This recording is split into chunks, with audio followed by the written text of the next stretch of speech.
Because We're looking for two different numbers. why would it have to be smaller than in the minimum than the x? Because if anytime you cube anything, it's going to be big. Unless it's a decimal. Are we talking about decimals here? Any real number. Any real number? Which is decimal, right? Too? Decimals are all real numbers. All decimals are real numbers. Other than a decimal. Why? For minimum, it'd probably have to be a decimal. It'd be. I'm open to suggestions. I want to know what people are thinking here, and then we're going to solve the problem. I want to know if you got any intuitive feelings. It can't equal 100? Excuse me? If it's a minimum, it can't equal 100? X plus Y must equal 100. Must. That's a constraint. In other words, x could be 99.9999. Yes? And y could be 0.00001. Sure. But it's, That would work. That would work. But I want to know if you have any thoughts off the top of your head what the solution to the problem is before we do the the problem. y is cubed Yes. in both. Yes. Two separate problems. Yeah. Solutions are not going to be the same for each. Any intuitive feelings as to what the answer should be? Okay. You ready? Let's do it. Let's do it. First thing, I want to express the quantity to be maximized in terms of a single variable. I'm going to solve for one of these. Now we got x, y cubed. I can either solve for y. Go ahead. Minimum's infinity. No, we need x and y real numbers. Infinity is not a real number. But you could the minimum can't it be can't it go to infinity? For example, if Nope. it's if y is going to be 0.0000001 cubed, which makes it Very small. to the third power, multiply it by let's say 99.9999, Mhm. it ends up being something in the really small decimals. Yes. But you go forever with that, technically speaking. You can go 0.00000. True, but I can get a better solution than that. Okay. Okay, I can get a better solution than that for a minimum. You know the solution. Well, I know the solution, absolutely. So you ready? Yeah, sorry. No, that's okay. That's what I want. I want people to think and be able to express their ideas, that's all. So let's do it, okay? What we want to do is solve for one of these in terms of the other. Now, there's a better way to go here. We can either solve for x in terms of y, or we can solve for y in terms of x. And since we're cubing the y, you're going to be better off solving for x, okay? By the way, what do we have for, well, let's do it. So let's solve for x, is 100 minus y. The product that we're trying to maximize, we're doing number one now, is equal to x, which is 100 minus y cubed. Now let's get some restrictions on y. You always should get the endpoints. What are the restrictions on y here? Y's got to be greater than or equal to what? 0. 0 is correct. But less than or equal to 100 is correct. Those are my endpoints. Okay? Okay. How do you get that again? Because the sum is equal to 100 and both are positive, greater than or equal to 0. So you're using the second constraint to solve the first problem? Yes, what I'm doing is using this constraint here to express the quantity to be maximized in terms of a single variable. That's what you must do in all these problems. Yes? Are negative numbers real numbers? Yes, they All are. right, so, But I can't have negatives here because I expressly said Oh, okay. x and y are greater than or equal to 0. They are real numbers. If I didn't have this constraint, then we would be going to That infinities. constraint is for both Yeah. problems 1 and 2? Yes, yes. it almost looks like a G. I wrote down a G.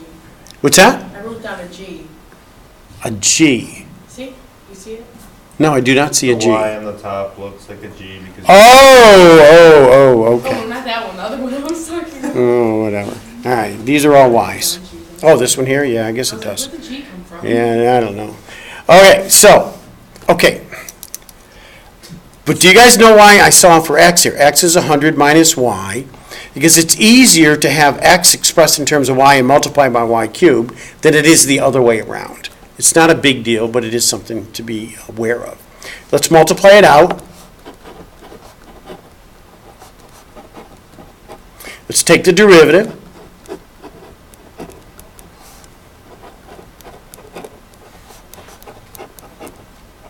And let's set it equal to 0.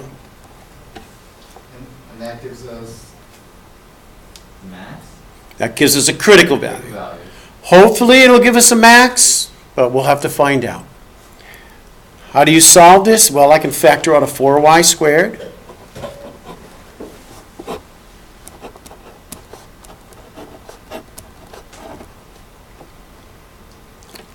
I have two solutions.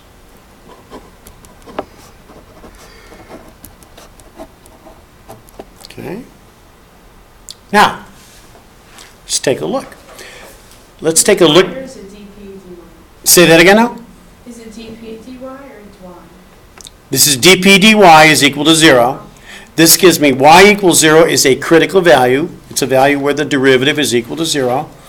Or y is 75, another critical value. You have two critical values here. This is where the graph would balance out, right? Yeah, because what I end up with here is a fourth degree polynomial, so I do have something like this, okay? Now, what about these critical values? Do I have a max or a min here? Let's check it with the second derivative.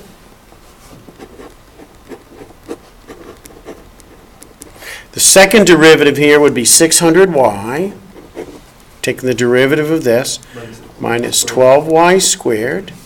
And if I factor out a 12y, I'm going to get a 50 minus y. That's my second derivative. Now, when y is 0, my second derivative is 0. Wait, you took the y from the answer from the first derivative and applied it to the second one? When y is 0, or?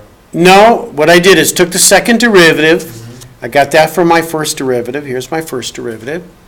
I took the derivative of this derivative to get this. I factored out a 12y.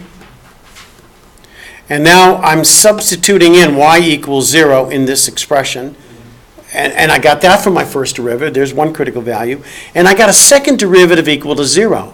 Neither positive nor negative. Okay? What happened there? Here's what I'm doing. I got two critical values to check. Y equals 0 and y equals 75.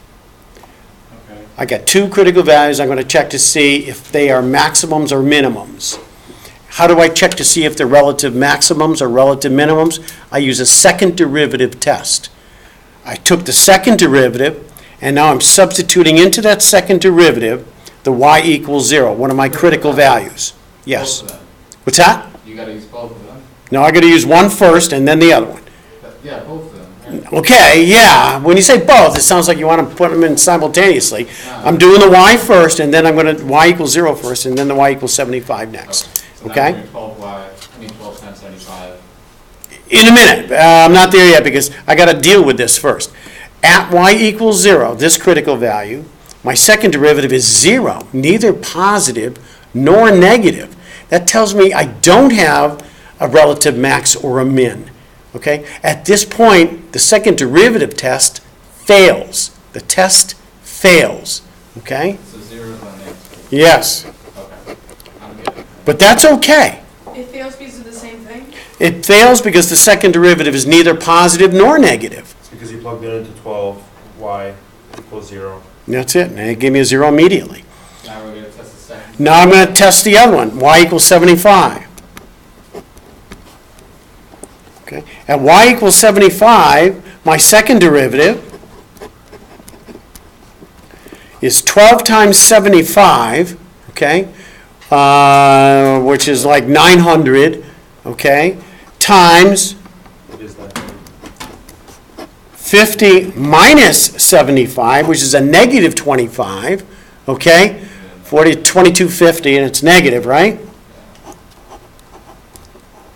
And it's negative. And that's good. That tells me, what do I have at 75? A relative max or a relative min? Second derivative negative. Max. I don't understand how you know it's max, because it's negative, wouldn't you be?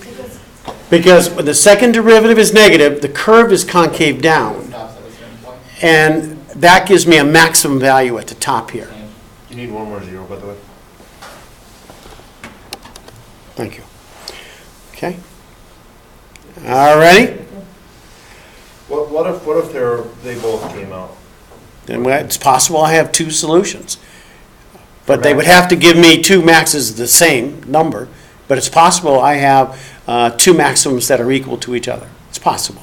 We're not going to run across that, though. No, I'm just scratching. Oh, okay, so here's the deal. First problem was to maximize this product, okay? 75 is a relative max. Do I know right now that it's my maximum, my absolute max? I don't really know until I test the endpoints. Now, my endpoints are 0 and 100. If y is 0, what is my product? 0. And if y is 100 and x is therefore 0, what is my product? 0. That is not the maximum value, okay? Therefore, this is the maximum value because the endpoints didn't work and it's the only other candidate is here. So my maximum occurs when y is 75 and x is 25, okay? My maximum product, okay, my maximum product is x 25 times 75 cubed. Nick was right in the beginning by saying that y has to be greater than the x. But what happens is when you get greater than 75 on the y, it turns out to be counterproductive. Because then the x gets too small and the cube doesn't compensate for it. It's kind of interesting what happens there. And this maximum product is 25 times 75 cubed. I don't know what the heck this is. I need someone to do this out. 75 cubed, 75 squared, I know. That's 5625, but then multiply by another 75. It's 105,46875. Wow. No other combination of real numbers that add up to 100 will give me a product this great when I take one times the cube of the other. This is it. This is the maximum possible value. Okay? That's the maximum. All right, let's pause there before I answer the second question. Although we already have answered the second question. That's typical max-min problem. That's what we just did. Okay? Any questions? At the end, just write down the steps. 'Cause What? I'm gonna confuse with the steps. Okay. We can do it after the. Okay. Let's do the minimum.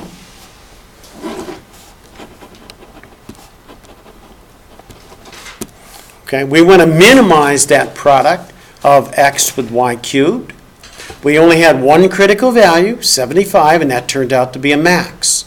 Therefore, to find a minimum, we're going to look at the two endpoints. The endpoints are these. How do you find that point? Equals 0. The second one is 0, right? Was that endpoints? No, the endpoints were 1, 0, and 100, right here. These are my endpoints, Oh, okay. okay? That define the endpoints on y. So, let's check y equals 0. What's the product when y is 0? And when y is equal to 100, what's the product? 0 again. Here we have two minimums, but they're the same. Minimum is 0. It occurs when either x is 0 or y is 0. Okay? 0 is a real number? 0 is a real number. Oh, yeah. Can I add up to 100? Yeah, when y is 0, x is 100, and that product is 0. When y is 100, x is 0, they add up to 100, and the product is still 0. So that's two minimums? Yeah, actually, the minimum value is 0, and it occurs at either endpoint. Okay? Awesome. Phew, I'm working like a dog here. Okay, you guys all ready for that? Okay. Let me... Should I give you guys one right now to do? Can we do a couple more, then we can go? Wait, so what's the minimum? Is it the same? Z- Zero? 0, yeah. Or is this the end of class already? What's that? Or is this the end of class? No, I got a few more I want to do, but I'm debating whether to do another one of mine or give you one to do on your own right now. One more with me. Okay, let's do another one. Can we do like all with you and then? Well, I'm gonna mix it up a little bit. There's another one I want to do that's a little bit more difficult that I want to do at the end. Because that way, it's the end. Why, is this the only thing we're doing today, the maximum? No, we're going to do differentials too, which is the last section, but we're only going to do a little bit with that. Because like I said, that subject is not as important as it used to be. We shouldn't do it at all. No, I'm going to do it because it is on Web Assigned, so I am going to do it. All right, let's do another one. Let's go, let's do this one here. Here's the problem.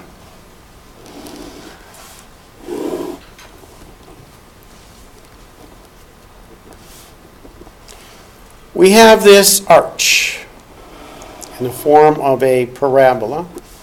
This parabola is 4 minus x squared. And what we wish to do is enclose a rectangle inside this parabola. Okay?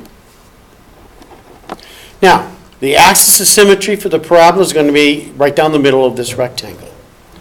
What we want to do is find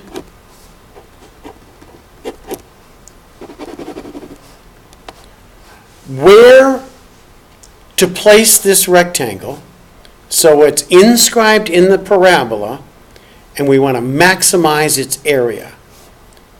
And I'm going to call this point xy.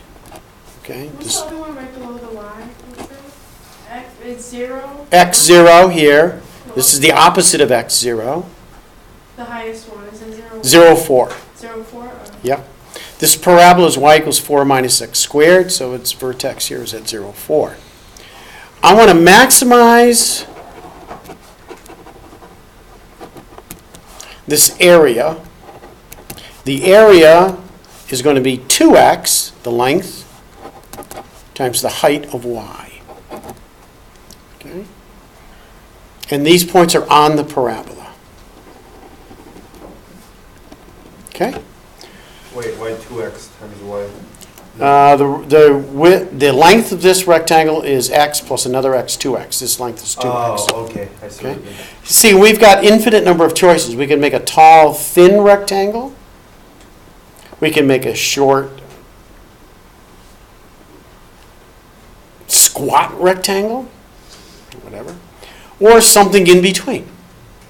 Now, maybe the rectangle of maximum area is a square here. Maybe it's not. Okay? It's pretty much So, the same thing as the other problems. what's that? Pretty close to the same other problems. All the problems we do are pretty similar. You're going to maximize or minimize something or other, except the last one I'm going to do is going to be totally different. But I think you guys could do this, right? Yeah, we can probably do it. Yeah, go ahead. You guys can do it. Go ahead. Find the x that maximizes the area of that rectangle. Do we even need the graph to do this? Not really. Not really. You don't want us to find the points, do you? I want to find the x value that maximizes the area. Once you find the x, you know the y. It's true. Make sure you get the endpoints on x so you know what the endpoints are as well.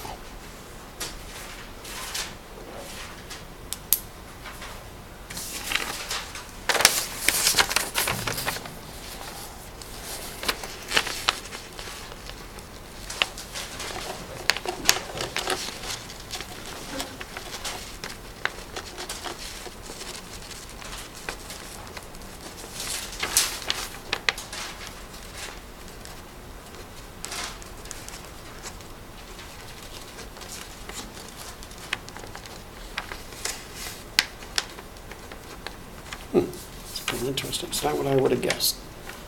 It's interesting. You got it? Out of way, Carolina. What's I that? have a question. You have a question? Yeah. All right.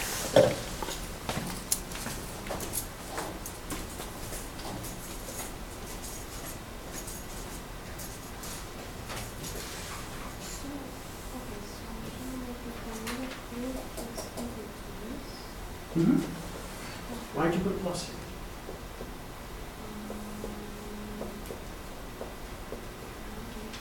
Would you want to maximize the area, which is 2, that's times. And now you know that what y is. Use that for y, put it in here, it's not plus. So, replace this one with this. Okay, so this actually 3 times. Yes. Got it? Out of the way, Danny. What? So it shouldn't have to be this, because there's only in terms of Well, there's a squeeze. well, if we want y, you know what y is 496 squared, so just chuck it in. Yeah, absolutely. What you have there would probably work, but it looks a lot more complicated than what's necessary.